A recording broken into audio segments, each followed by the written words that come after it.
আসসালামু আলাইকুম। আশা করি সবাই ভালো আছেন। আমন্ত্রণ জানাচ্ছি নতুন আরও একটি রেসিপি দেখার জন্য। আজকে তৈরি করে দেখাবো পুডিং।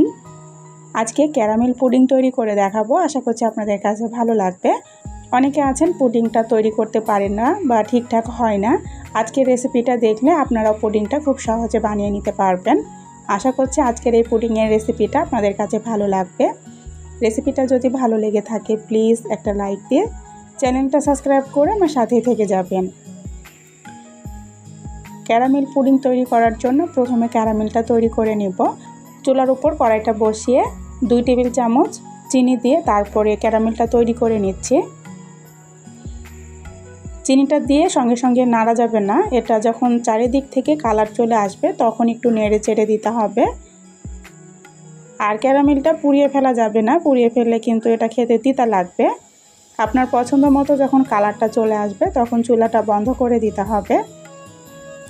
চুলাটা বন্ধ করে যে বাটিতে আমি পুডিংটা সেট করব সেই বাটিতে ক্যারামেলগুলো ঢেলে নিব।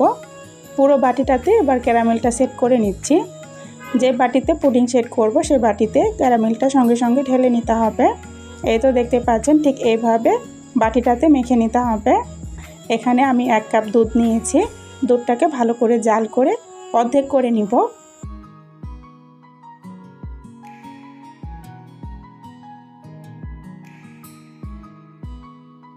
দুধটাকে কিছুক্ষণ জাল করে আমি ফুটিয়ে নিয়েছি। এর মধ্যে দিয়ে দিব 4 টেবিল চামচ চিনি। মিষ্টিটা আপনি যে রকম খেতে পছন্দ করেন ঠিক সেইভাবে দিয়ে নেবেন।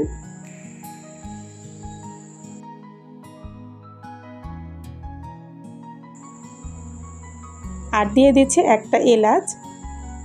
দিয়ে আমি আরও 2 থেকে 3 মিনিট দুধটাকে জাল করে নিব। দুধটা আমি জাল করে নিয়েছি, এটাকে ঠান্ডা হতে দিব। আর এইদিকে আমি 2টা ডিম ফেটিয়ে নিব। আমি একটা বাটিতে 2টা ডিম ভেঙে নিয়েছি। এবার ডিম 2টাকে ফেটিয়ে নিতে হবে।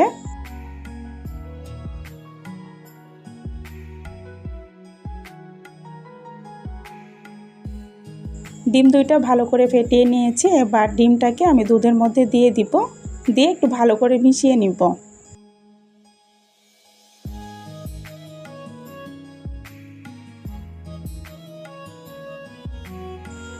এগুলো মিশিয়ে নেওয়া হয়ে গেলে একটা চালনির সাহায্যে চেলে নিতে হবে।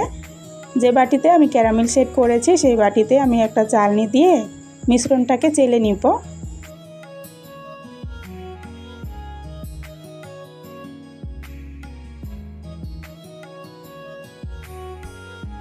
অবশ্যই এখানে মিশ্রণটাকে চেলে নিতে হবে, তাহলে পুডিংটা অনেক সুন্দর হবে।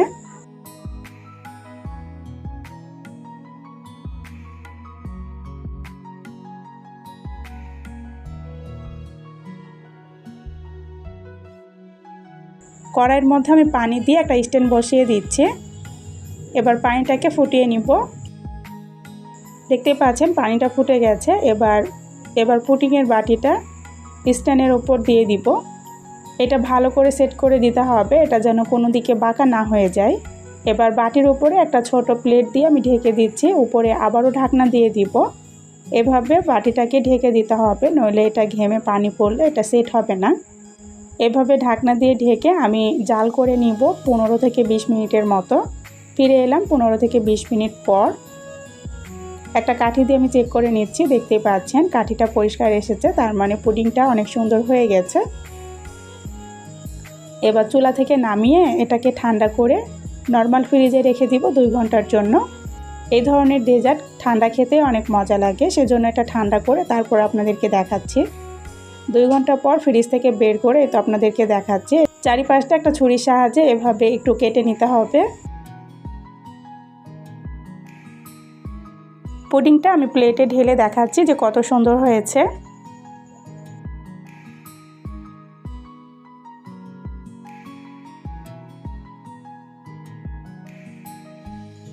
এই তো দেখতেই পাচ্ছেন মাশাআল্লাহ পুডিংটা কত সুন্দর হয়েছে, একটুকু কাঁচা নেই বা ভেঙে যায়নি।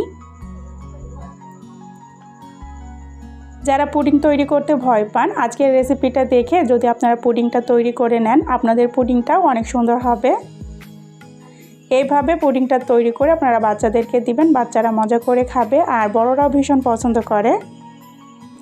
এইভাবে পুডিংটা তৈরি করে ফ্রিজে রেখে ঠান্ডা করে তারপর খেয়ে দেখবেন, এটা খেতে অনেক মজা। আশা করছি আজকের এই পুডিংয়ের রেসিপিটা আপনাদের কাছে ভালো লেগেছে। আর রেসিপিটা যদি ভালো লেগে থাকে প্লিজ একটা লাইক দিয়ে চ্যানেলটা সাবস্ক্রাইব করে আমার সাথেই থেকে যাবেন। আজ এ পর্যন্তই, সবাইকে আল্লাহ হাফেজ।